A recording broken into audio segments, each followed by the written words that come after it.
Another vlog, another day na naman. Andito tayo ngayon sa monumento, sumakay tayo ng bus. Ayan, pagka ilang minuto lang bumaba na tayo ng Main Avenue, Cubao. Antipolo Church, boss, baba. At ilang minutong biyahe nga, nandito na tayo sa Robinson's Place, Antipolo. Diyan tayo sasakay ng e-trike. Thank you, Lord. Parating na kami ng Antipolo Church. Sana lahat ng aming mga dasal at kabutihan ng puso upang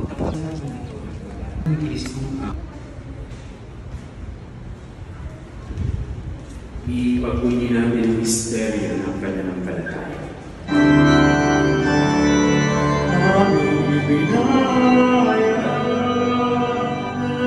At shoutout nga pala kay ating pinagtanungan namin, no? Sa lugar yan, 50 pesos, 3 pesos na kandila na yon.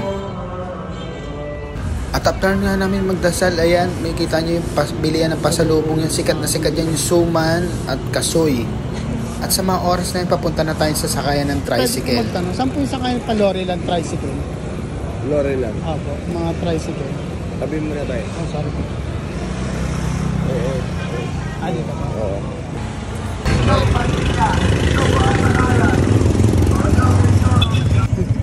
50 po isang biyahe. 150 dalawa lang.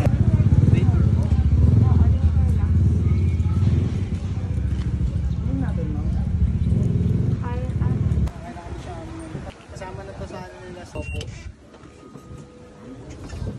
Maraming bang tao pag ganito? Wala sir. Wala. Ano lang po kayo doon? Walo.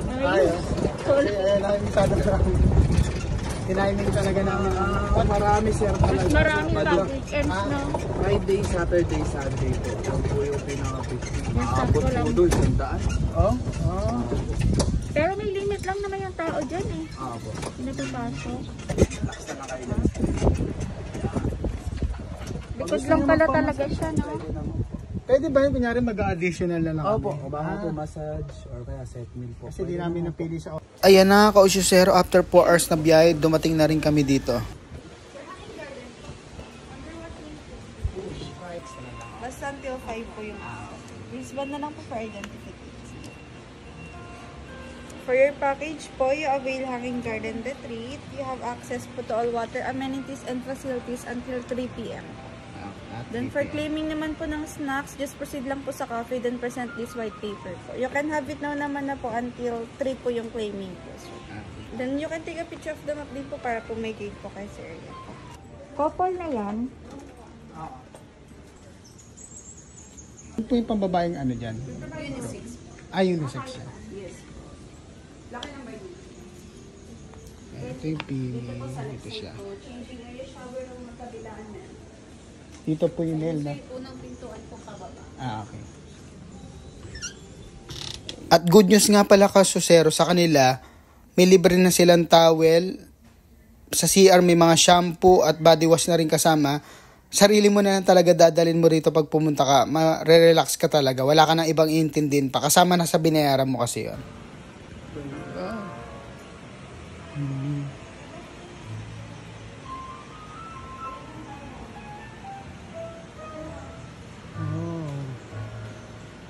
Ganda ng view. Ito pinakamagandang view. Na-claim na namin yung pre-food namin. Snacks. So dito pwede kayo mag-avail dito mismo sa cafe nila. Ayan.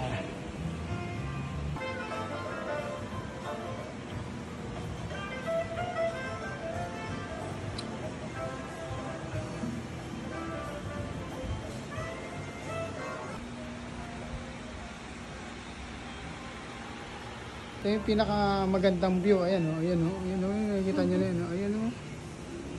Grabe naman. Ito yung pinakamagandang view. Ayan o. Wow. Wow. Ganda o. Nakalayo-layo man lang kahit paano sa ano. Sa Metro Manila kahit saglit. Pero lapit lang ito compare sa ibang ano. Ito may ginagawa pa din. Wow. Ganda. Iwan na namin muna si ano, Nick na maganda. Para mapag-solo siya. Ito muna namin kakainin yung Chris na kasi nagutom na kami. Ang maganda pala dito yung 5 hours siguro dahil konti lang kami, 8 lang kami guest ngayon, Wednesday. 9 to 2 yung pinili namin. Ano tawag dito, sir? Pandante po, sir. Ito po. Suman po. Suman mangga kasi, sir. Thank you. Ano po? Shoutout kay Idol. At dahil nagutom nga tayo sa biyahe mga ka-8-0, kumain muna kami ng free snack at abangan nyo yung mga ginawa namin sa next video part 2 natin. Sobrang sarap, sold out na. At kung gusto nyo rin maka-discount, mag-book kayo via Cloak App. Yun lang, 8 pa mo.